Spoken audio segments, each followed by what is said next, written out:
Okay, only 10 more presents to wrap. You're almost at the finish line. But first...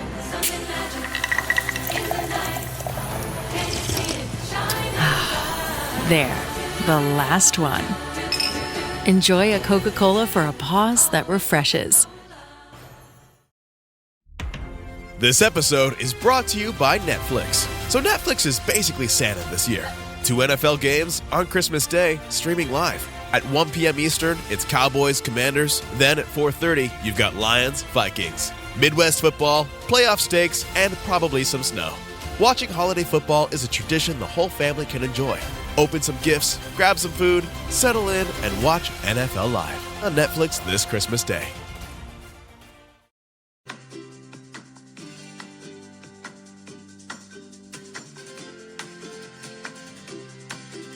Hi, I'm Daniel Lucas, and welcome to Abstract Essay, where ideas take shape, thoughts find depth, and every conversation explores the art of thinking beyond the obvious. And today I have my special guest, serial entrepreneur, advisor, cyclist, coffee lover, and of course an author too, and the author of the upcoming book, Your Business Growth Playbook, none other than Mr. Jeremy Shapiro. Hello, thanks for having me on.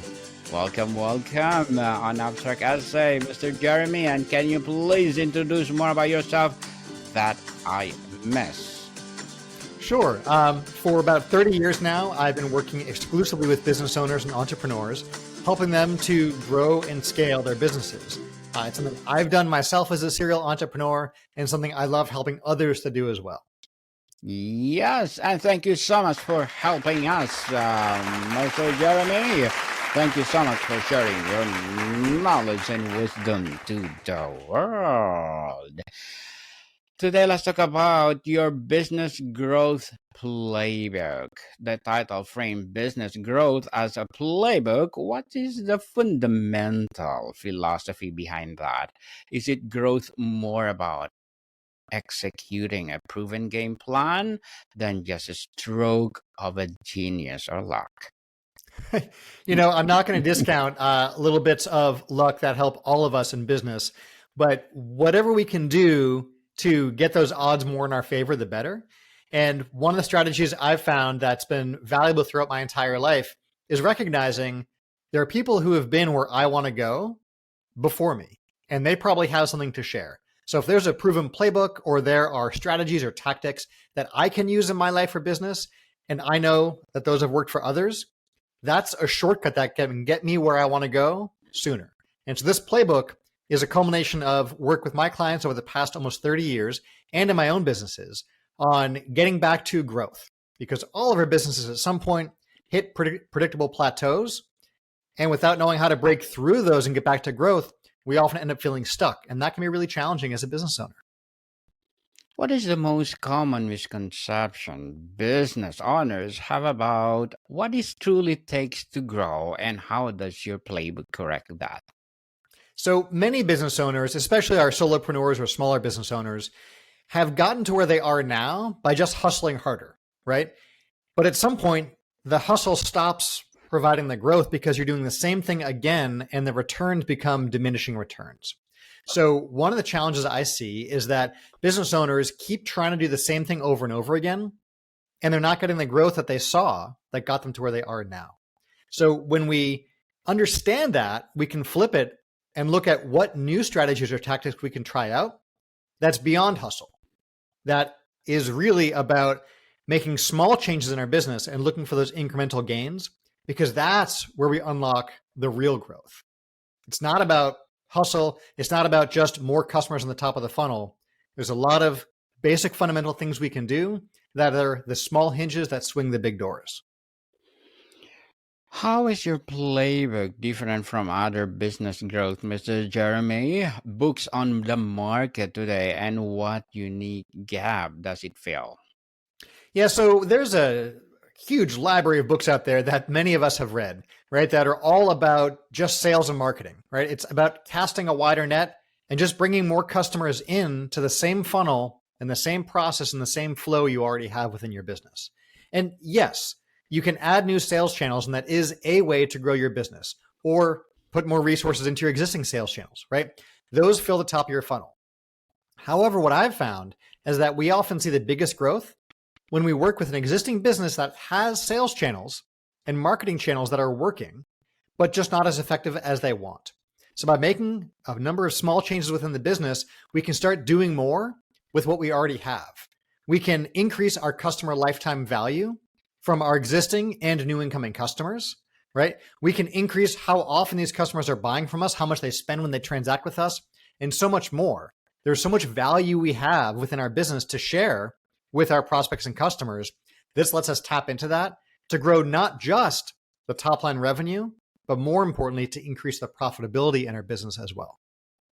We like that to increase the profit itself. Mr. Jeremy, on strategy and foundation, before executing any plays, what are the foundational elements a business must have in a place to ensure growth is sustainable? It's not just a temporary spike.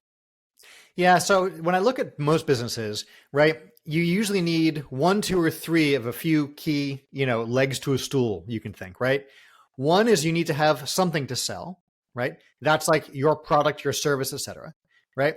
The other is you need to have someone to sell that to. These are your prospects and customers. And three, you need a way to sell that thing to those people. Now, you can get by with one of those, and many businesses do very well with just a product, but no customers and no idea on how to sell it, right? This is your typical inventor archetype who has a product, but no one to buy it and no way to sell it to them. Those businesses can do okay. You can also have a business that has a huge list, but no products of their own. And there are plenty of affiliate marketers, for example, who can do really well with just that model. You can also be the business with just that other leg, which is knowing how to sell a thing to a list, but you have neither, but you're the glue that pulls those together. However, most businesses do really well when they have two or three of those. And really, when you've hit that growth stride, you probably have all three of those in place.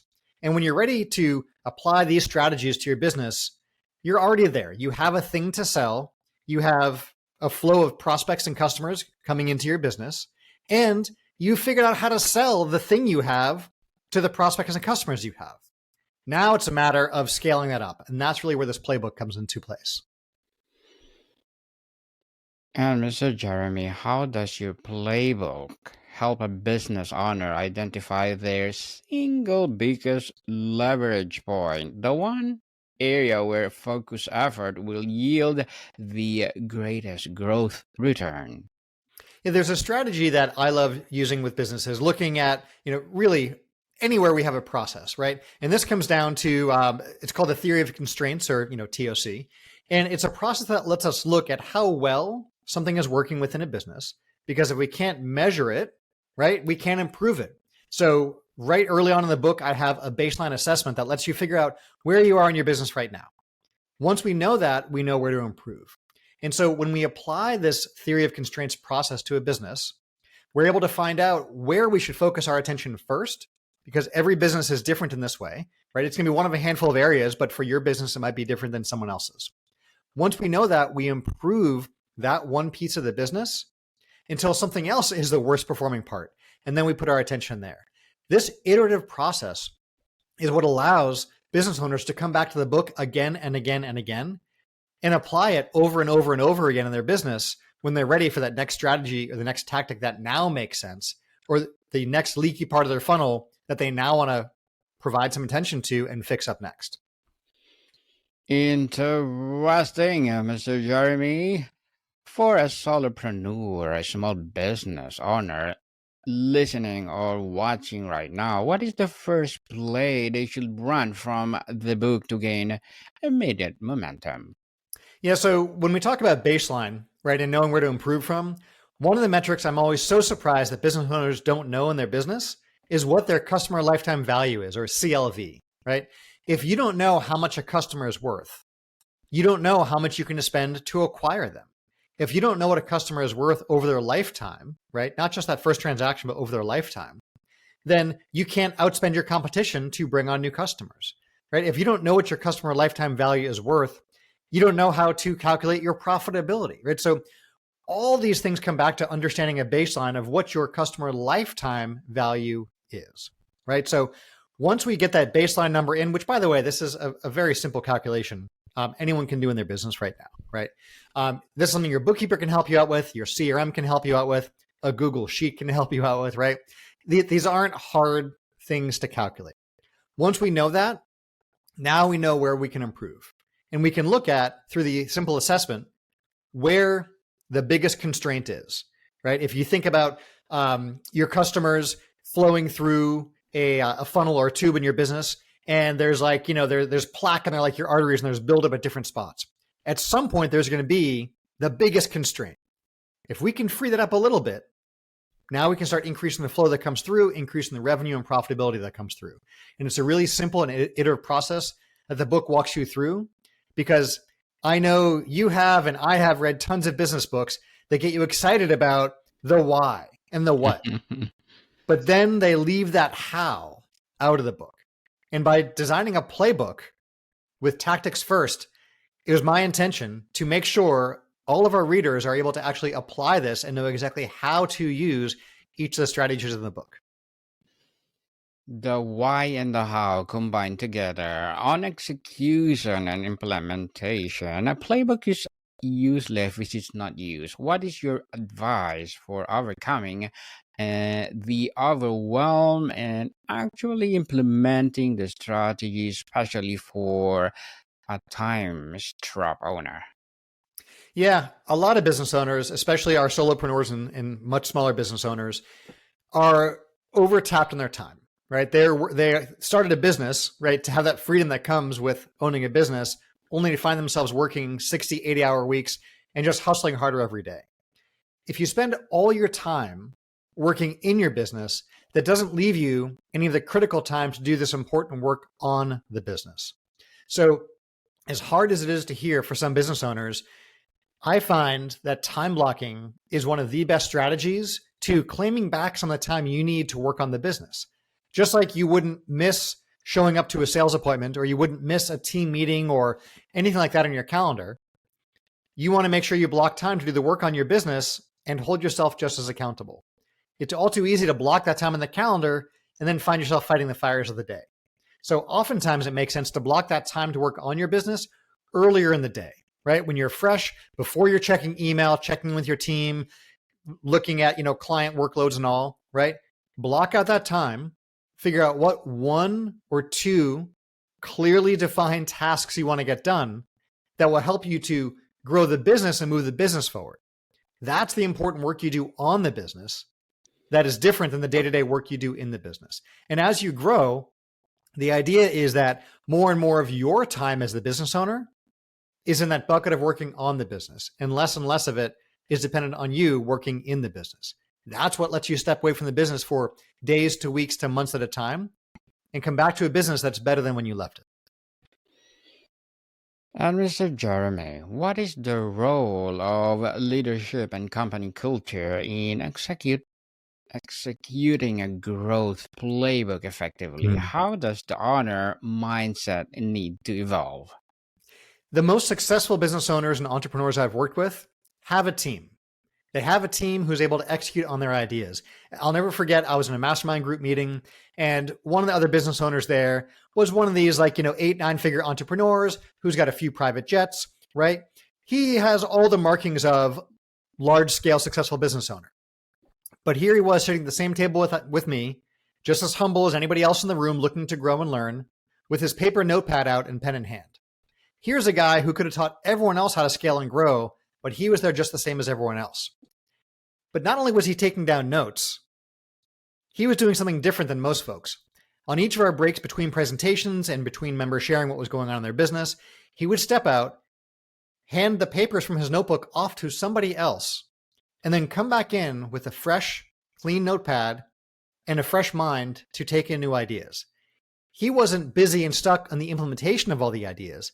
He was able to hand that off to someone else to then distribute out to the team, so his team could get working on the ideas, fleshing them out, figuring out the plan, and then begin the execution. And from that day on, I started using that exact same strategy too. I would have all the ideas. I would then offload my notes to my team, who could then expand on the ideas, create a plan around them, do the research, find out the answers to questions. And then when we sat down to actually discuss implementation, sometimes things were already just done and taken care of. Other times there were some clarifying questions and we got on the same page. And other times we found out that an idea didn't have legs at all and wasn't worth pursuing. And so that's something that's really powerful that business owners can do, is make sure that they have someone to share their workload. Ideally, a team they can offload the ideas and execution implementation to, so you can focus on being the idea person in the business, and you have other folks who are responsible for operations and execution.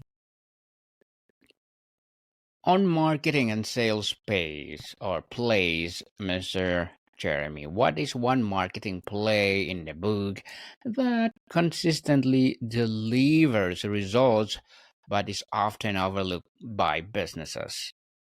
Oh, I love this, right?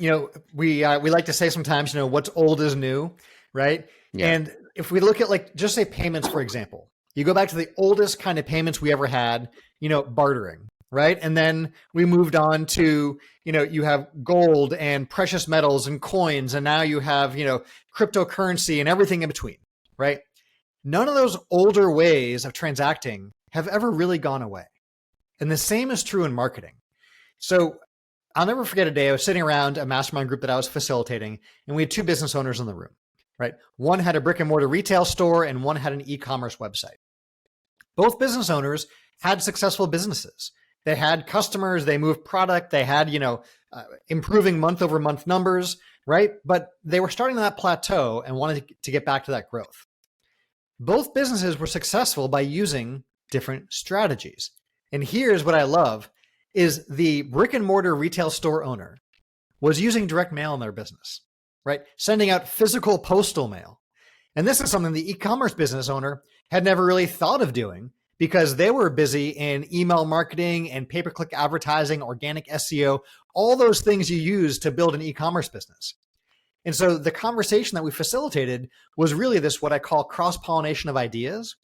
And over the course of the next month, that e-commerce store owner was able to take those best practices from the retail store owner and now had the connections, resources, and tools to buy a list of his ideal customer, work with a designer, a print house, right, a list broker and everything to then send out a mail piece.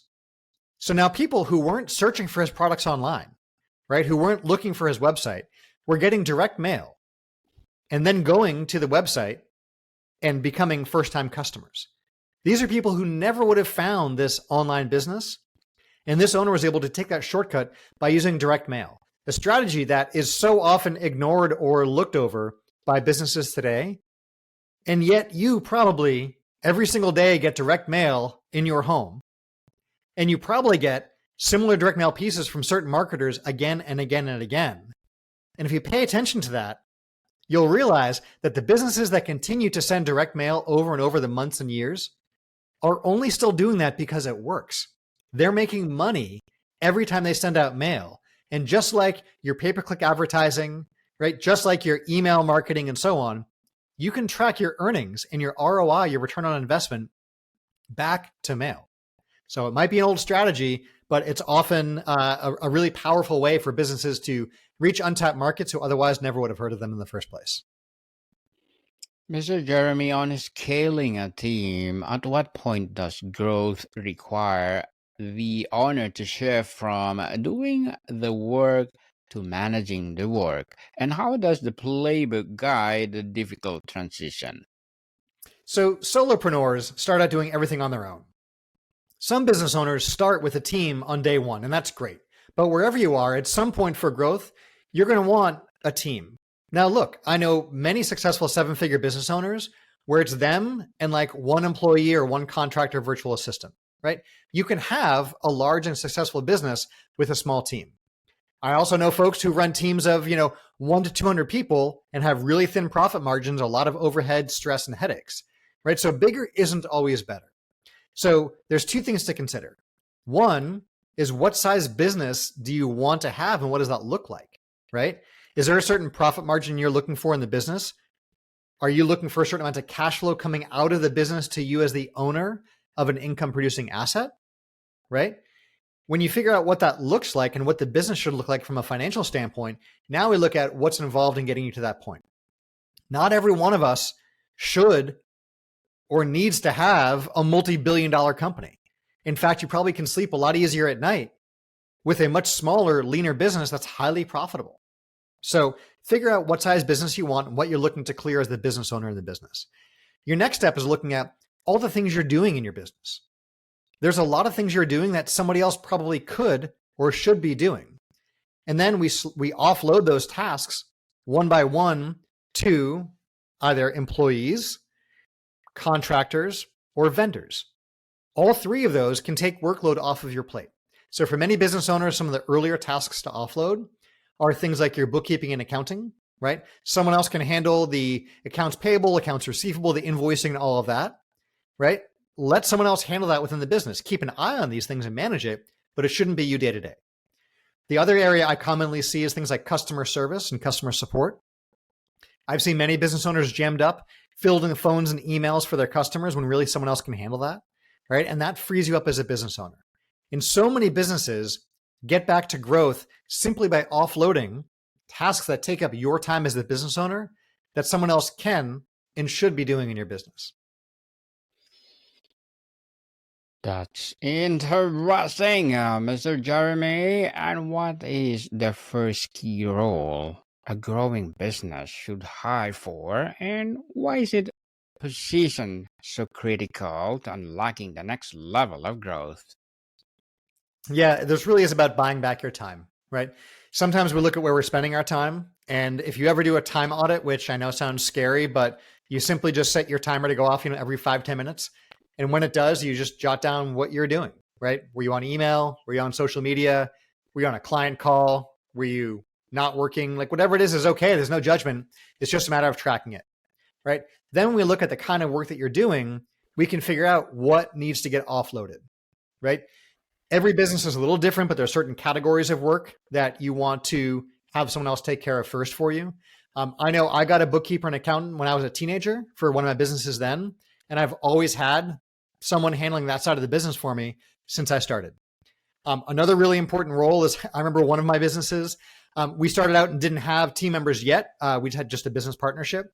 And so I was actually handling frontline customer service in that business, and that's okay. But we quickly hired someone else to take that on. But we smartly were set up for success from the get-go. So customers weren't getting our direct phone numbers or our personal email addresses, but we had the company phone numbers and generic info at support at email addresses. So as soon as we hired for that, we didn't need to retrain or redirect anyone. We simply had someone else be responsible for those phone calls, those voicemails, those text messages, those emails, and so on, right? And so then as we're able to grow, a team could manage that central inbox and take care of any customer needs that came in, and it wasn't dependent upon us as the business owners, right? So hire out for those things that are taking up the time. The hardest one for a lot of business owners to let go of is the actual work of the business, right? So you think about a plumber who leaves a plumbing company to hang their own shingle and become a plumber. They're, from the day one, the one fielding the phone calls, the estimates, the quotes, and the actual work of the business, right? So to have someone else come in and start doing that work of the business can often be challenging, especially if it's more creative work, right? Think writing, photography, graphic design, these things. That can be really tough to hand off to someone else because the quality of work feels subjective, right? When really we are able to quantify that and we are able to provide a hire or a team member with a list to define success of how to know if they're providing the right standard of work for whatever kind of work it is. And when you have that well defined, not only can you go over that with a prospective hire, you can use that during onboarding. And more importantly, you can use that during management and leadership with your team. So everyone knows if they're doing the job to standard, if not, and how to get back to standard. What is the most common internal obstacle that causes businesses to stall, and what is the play to get unstuck? So often for business owners, mindset is one of the biggest obstacles, right? Sometimes this is a perfectionist mindset of feeling you have to do everything on your own. And so you're refusing to document it or hire someone or hand off the reins so someone else can do it and do a good job, right? Sometimes this mental block is around pricing. Maybe you started the business years ago and you figured out what your pricing was then and you just haven't gone back to revisit it. And even though you're worth far more, or the economy has changed, or your product or service has gotten better, your pricing hasn't been touched in years. Yet mentally, we feel emotionally tied to the old pricing. And there's fear around raising prices or adjusting to where market levels or the value should be, right? So almost consistently, we are the biggest bottleneck in our own business. We also get stuck with this idea of the strategies that got us to where we are now are the ones that need to grow, that will get us to where we want to go, right? I remember in one of my businesses, we were using Google pay-per-click advertising to grow the business. And there was a time where we'd spend $1 and get $4 right back in from a new customer. That's a fantastic return on investment, right? So we ramped up our ad spend and we still had an ROI, but then it was like, $3 for each dollar we spent, but we were spending more. So it was okay, right? And as we kept ramping that up, it got to the point where like for every dollar spent, we were only getting $1 back. So we were breaking even on the front end, the initial purchase. And that was still okay, but that's starting to, cut a little thin. We made the mistake of taking our eye off the ball and focusing on other parts of the business. And what we didn't see, because we weren't actively managing it, was that it then slipped to negative. So now we're spending $1 and getting 80 cents back in. So now we're losing money on the front end, which done right can be okay, right? But this was a problem. It was simply just one area of the business that we weren't managing. So yes, we could shift our focus to do that, but instead we brought on an agency to help us out and actually manage that part of the business for us. Now they were responsible for doing everything in the world of pay-per-click and providing those executive level reports to us and show us how well it was performing and what changes were made and so forth, right? So that was something that we were doing, that we were holding on to, and then we were abandoning when really it needed attention. It just didn't need to be our own attention. So the takeaway for this is like, get out of your own way, recognize you can't and shouldn't do everything on your own, and perspective from other team members is really valuable, especially when they have expertise in things that you don't necessarily have the same level of expertise in. Mr. Jeremy, before we wrap up our discussion for today, I'm inviting you to please do listen to my other podcast, people. My other podcast, because my abstract essay is already in 5th season, abstract poetry in 2nd season, and my book 101 review in 5th season too, comedy 101 in 2nd season, and my food 101 in 5th season as well. Comedy 101 in 4th season, and my baby podcast Law 101 and Mental Health 101, Love Letters in 3rd season, Movie 101 review and Music 101 in 4th season, and Science 101 and Sex 101 in its 1st season. Please listen to them wherever you listen your podcast. So, Mr. Jeremy, finally, if you could leave our audience with one golden rule from your Business Growth Playbook, what would it be? There's a story I introduced early on in the book that I love, and it's about Hercules and the Wagoneer. And the short version of this is there's a guy going down the road with his wagon. This is in the old days of like you had oxen pulling your cart, and his wagon literally gets stuck in a rut. We talk about like getting stuck in a rut, but he literally got stuck in a rut. And so he sees this and can't get it out and sort of prays to Hercules. He's like, Hercules, like do something, save me, help me. And Hercules comes down and looks at the Wagoneer in the wagon and says to him like, well, did you put a shoulder into the wagon? Did you try and push the wagon? Did you urge your oxen on and ask the ox to pull the cart? Have you tried anything? Or did you just stop and throw your hands up and say, someone help me out? Right. And so what do you know? The Wagoneer leans into the cart and urges his oxen forward and is able to get himself out of that rut. What got him out of the rut wasn't just hoping something would change, because hope isn't the plan. What got him out was taking action. So whatever book you read, whatever course you take, whatever conference you go to, whatever expert you hire, right? Those are all good things because that's where you obtain the knowledge on what to do, but none of that matters until you take action. So take action, buy a book, bring in an expert to help you out, grow the team, do something, but growth is going to happen when you implement and execute. So take action. Take action, people. Buy the book and let's support Mr. Jeremy Shapiro. So thank you so much for sharing your knowledge and wisdom to the world. Thanks for inviting me on. Yes, so can you please invite our listeners to support your business growth playbook?